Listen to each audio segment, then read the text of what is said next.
Dikisahkan, pada masa kepemimpinan Shogun, Jepang sedang berada dalam masa damai, di mana hanya sedikit samurai yang menggunakan pedang mereka untuk bertempur demi tujuan mulia. Namun di balik kedamaian tersebut, ternyata ada pihak yang menyebabkan keresahan dan berpotensi mengembalikan masa peperangan. Dia adalah salah seorang anggota keluarga kerajaan yang memiliki sifat keji dan suka menindas para penduduk, juga tak segan-segan menyiksa serta membunuh orang tak bersalah cuma demi kesenangan semata. Dengan penderitaan dan pembantaian yang dialami penduduk, membuat para samurai ini melakukan pemberontakan untuk melawan dengan memilih jalan terhormat sebagai assassin.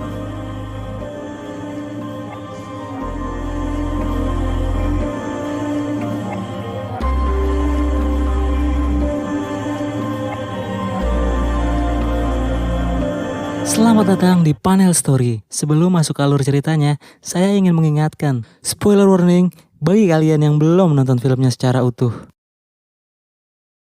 Film ini diawali dengan memperlihatkan seorang pria yang melakukan harakiri di depan gerbang pemerintah setempat sebagai tindakan protes terhadap seorang tuan muda yang bernama Naritsugu.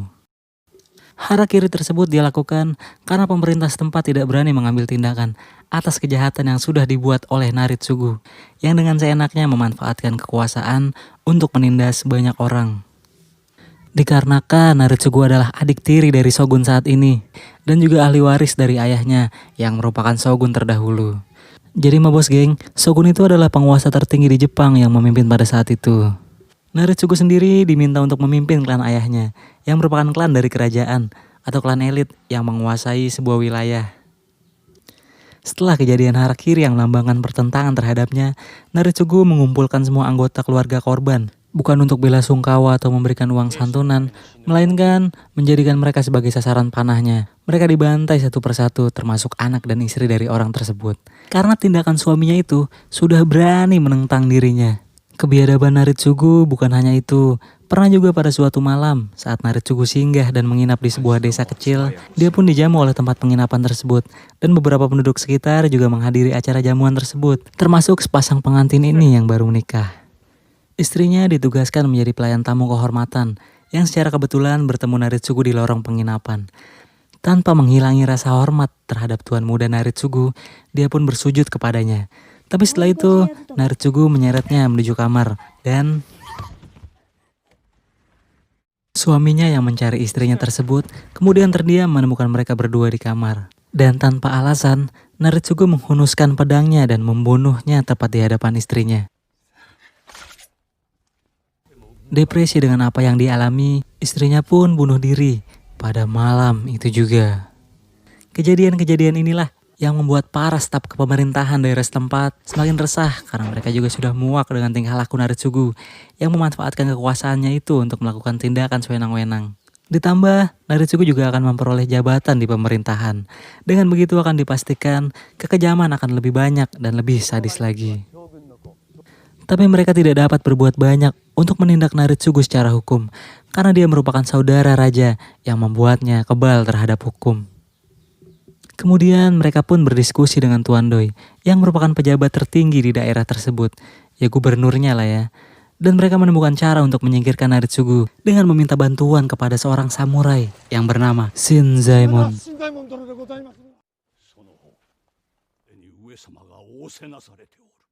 Tuan Doi lalu menceritakan semua kekejaman yang pernah dilakukan oleh Naritsugu, serta mendatangkan seorang gadis yang pernah disiksa dan ditelantarkan oleh Naritsugu. Bukan hanya disiksa, lidah gadis ini juga dipotong yang membuatnya kini tak bisa bicara. Shinzaemon menanyakan nasib keluarga dari gadis tersebut. Kemudian dijawab dengan sebuah pesan yang dia tuliskan dengan mulutnya. Dan isi pesan tersebut sangatlah mengerikan. Setelah itu, gadis itu berteriak. Setelah mendengar jeritan gadis itu yang terdengar seperti orang tersiksa, membuat jiwa samurai Shinzaemon terpanggil untuk segera mengakhiri penderitaan para penduduk. Sementara itu di kediaman klan Akashi, pemimpin pasukan pengawal yang bernama Hanbei mulai mewaspadai tindakan yang akan diambil oleh Tuan Doi selaku pemerintah setempat. Karena nggak mungkin dong kalau pemerintah setempat cuma diem aja tanpa tindakan ngelihat kejadian-kejadian gila yang dibuat oleh tuan mereka. Apalagi ada orang yang protes sampai ngelakuin harakiri di depan instansi mereka. Hanbei pun menyogok staf kepemerintahan setempat agar menyerahkan daftar tamu yang sudah menemui Tuan Doi akhir-akhir ini. Keesokan harinya, Shinzaemon yang sadar jika dia tidak mampu menjalankan misinya ini seorang diri, kemudian mengajak serta meminta bantuan kepada temannya yang bernama Kuranaga. Bukan Kura, bukan juga Naga, agar mengumpulkan para pendekar samurai untuk bergabung. Kuranaga pun bersedia membantunya. Shinzaemon lanjut pergi untuk mengumpulkan para samurai lainnya. Dia mengajak keponakannya yang bernama Shinro Kuro, yang juga merupakan seorang samurai yang hobi berjudi dan mabuk, untuk bergabung.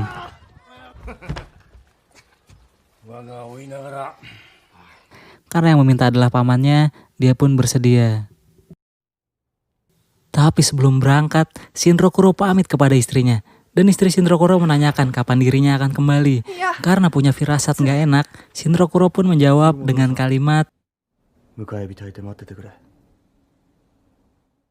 keesokan pagi saat Shinzaemon hendak berlatih ke dojonya, dojo itu sebuah aula untuk berlatih ya. Dia sudah ditunggu oleh seorang mantan muridnya di sana yang bernama Hirayama dan juga merupakan mantan murid terbaik Shinzaemon dulu. Ternyata Hirayama sengaja didatangkan oleh Kuranaga untuk bergabung dan mengikuti misi. Bukan hanya Hirayama, Kuranaga juga mengumpulkan beberapa orang samurai yang bersedia bergabung. Dan sekarang jumlah mereka 9 orang. Di kediaman klan Akashi sendiri, Hanbei sudah mendapat daftar tamu yang sudah menemui Tuan Doi akhir-akhir ini. Dan dia melihat nama Shinzaemon yang juga merupakan teman kecil seperguruannya saat di pelatihan samurai dulu. Melihat ini sebagai ancaman besar terhadap tuannya, Hanbei pun mengutus beberapa samurai untuk mendatangi dojo milik Shinzaemon. Dan pada malam hari, kelompok samurai Hanbei pun datang dan menyerang seorang anggota dari kelompok Shinzaemon. Di tengah pertarungan, Hirayama muncul untuk menghabisi mereka.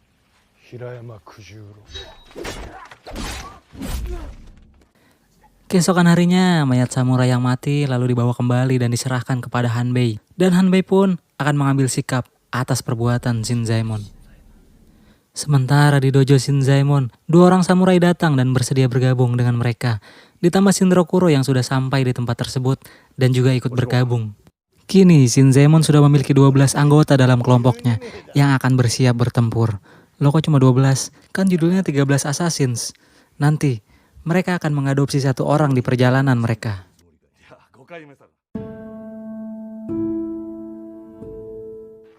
Sambil menunggu waktu yang pas untuk menyerang, mereka pun berlatih mempersiapkan diri mereka untuk menghadapi pertempuran. Beberapa dari mereka juga mempersiapkan bahan peledak yang akan berguna untuk melumpuhkan pasukan pengawal Naritsugu, serta menyusun strategi untuk menyerang. Akhirnya mereka mendengar kabar jika Naritsugu beserta pasukannya akan mengadakan perjalanan keluar. Dan inilah waktu yang pas untuk menyerang. Mereka memperkirakan arah yang akan dilewati oleh Naritsugu dan pasukannya. Saat mereka sedang berdiskusi, tiba-tiba Hanbei datang sendirian ke dojo Shinzaemon. Yang lain pun bersembunyi dan Shinzaemon segera menemuinya di luar. Shinzaemon dan Hanbei berdialog serta mengenang masa lalu mereka. Mereka juga mengatakan mengenai jalan samurai mereka yang kini berbeda. Di mana Shinzaemon yang dulu merupakan pengawal elit shogun, sekarang memilih menggunakan pedang samurainya untuk membela rakyat. Sedangkan Hanbei yang dulunya seorang samurai biasa, tapi karena ambisinya mengejar prestasi Shinzaemon, dia pun pelan-pelan berhasil mendapatkan tujuannya. Dan sekarang menjadi pengawal elit dari Naritsugu, yang merupakan ahli waris dari shogun terdahulu. Dan bukan tidak mungkin, suatu saat Naritsugu akan menjadi shogun. Hal inilah yang membuat Hanbei melindungi mati-matian tuannya itu. Mungkin bisa dibilang Hanbei adalah seorang samurai dan Shinzaemon adalah seorang ronin atau apalah istilahnya.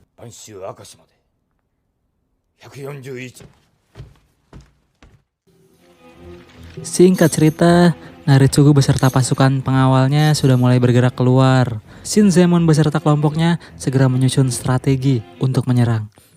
Setelah menentukan titik di mana mereka akan menyergap, Shinzaemon membagi tugas kepada kelompoknya. Dikarenakan pertempuran nanti akan diwarnai pertumpahan darah, mereka pun tidak ingin melibatkan penduduk sekitar menjadi korban. Dan karena alasan itulah, Shinzaemon memerintahkan 1 orang dari kelompoknya menemui kepala desa setempat dan bernegosiasi untuk membeli desa tersebut. Gila ma bos geng, kampung orang dibayarin. Termasuk rumah penduduk, hewan ternak, serta fasilitas desa dengan uang yang diberikan oleh Tuan Doi. Sedangkan Kuranaga beserta 1 samurai lainnya diperintahkan pergi ke sebuah daerah untuk menutup jalan yang akan dilewati oleh Naritsugu dan pasukannya. Agar Naritsugu dan pasukannya masuk ke dalam jebakan yang akan mereka persiapkan. Dan setelah itu, mereka pun berangkat menjalankan misi ini.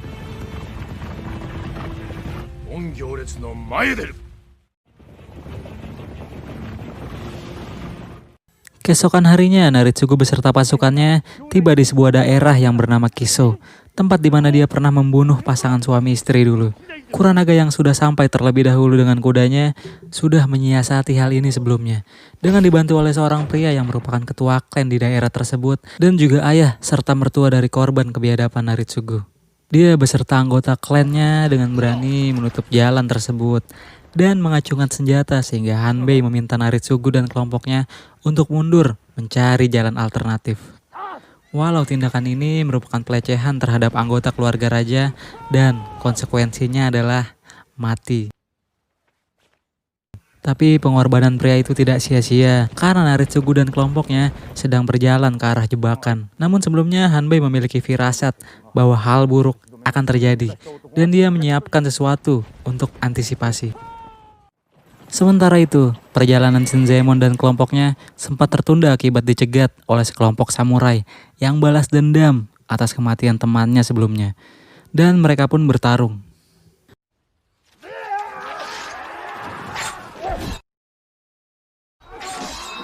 Setelah mengalahkan mereka, skuad Shinzaemon kembali melanjutkan perjalanan dengan memotong jalan melewati hutan. Di situ mereka menemukan seorang yang terperangkap di dalam jebakan dan menolongnya. Pria ini bernama Koyata Kiga, yang juga merupakan penduduk sekitar. Kiga pun memandu mereka menuju jalan keluar.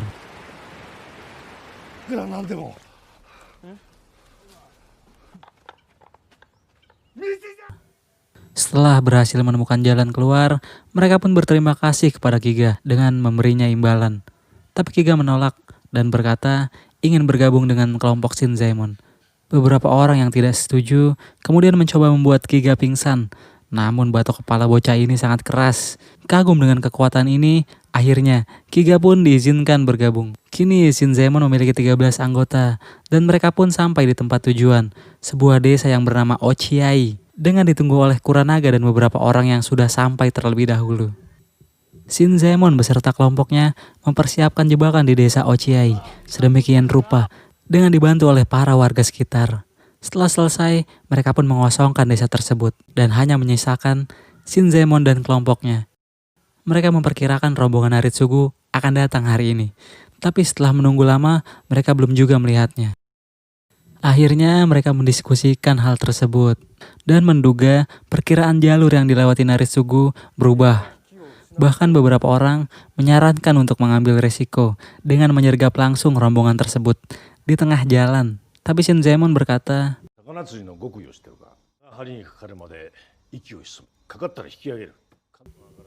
Shinzaemon tetap yakin dengan perkiraannya bahwa Naritsugu akan tetap melewati jalur ini. Keesokan harinya, apa yang diperkirakan Shinzaemon tidak meleset. Pasukan klan Akashi sudah mendekat. Namun hal itu di luar dugaan.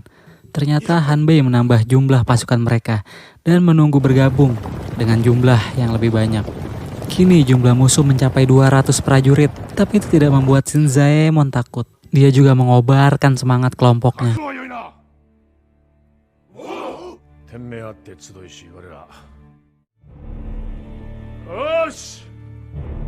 Naritsugu beserta pasukan klan Akashi mulai memasuki gerbang desa.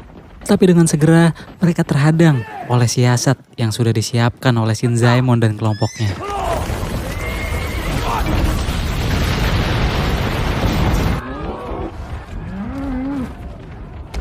Shinzaemon menunggu Naritsugu dari atas dan menunjukkan sebuah pesan. Tapi Naritsugu malah menertawakannya yang membuat amarah Shinzaemon makin menyala. Lalu ke-13 assassin ini mulai bertarung dan menunjukkan skill mereka.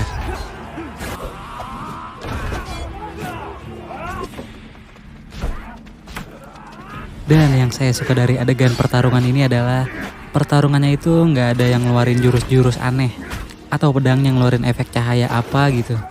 Semuanya terlihat natural, kayak pertempuran pada umumnya. Dan yang paling keren itu si Hirayama ini mah bos geng, yang bahkan bisa menguasai teknik Nitoryu atau teknik dua pedang. Malah, dia hampir bisa ngekill Naritsugu. Tapi Hanbei beserta pasukan yang lain datang tepat waktu. Di tengah pertempuran pasukan pengawal yang coba melindunginya, Naritsugu malah terinspirasi buat mencetuskan perang ketika dirinya nanti mendapat jabatan Dewan Shogun. Dikarenakan jumlah musuh mengungguli mereka, ke-13 assassin ini mulai kehabisan energi untuk bertarung dan bahkan mulai terdesak.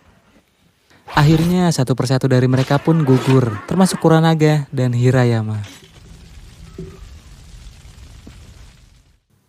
Kini kelompok Shinzaemon hanya menyisakan dirinya dan Shinrokuro yang akan berhadapan dengan Naritsugu serta Hanbei.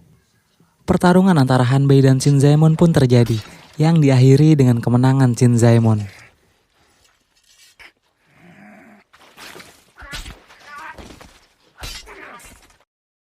Setelah itu Naritsugu langsung menusuk Shinzaemon. Shinzaemon juga membalas tusukan tersebut.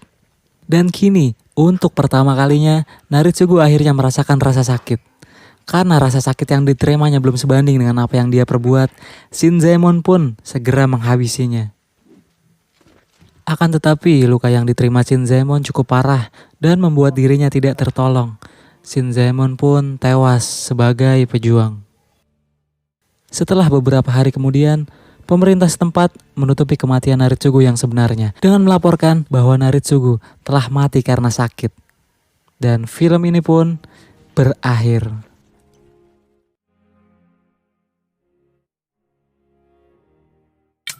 Itulah tadi alur cerita film 13 Assassins yang diakhiri dengan keberhasilan Shinzaemon membebaskan penderitaan penduduk.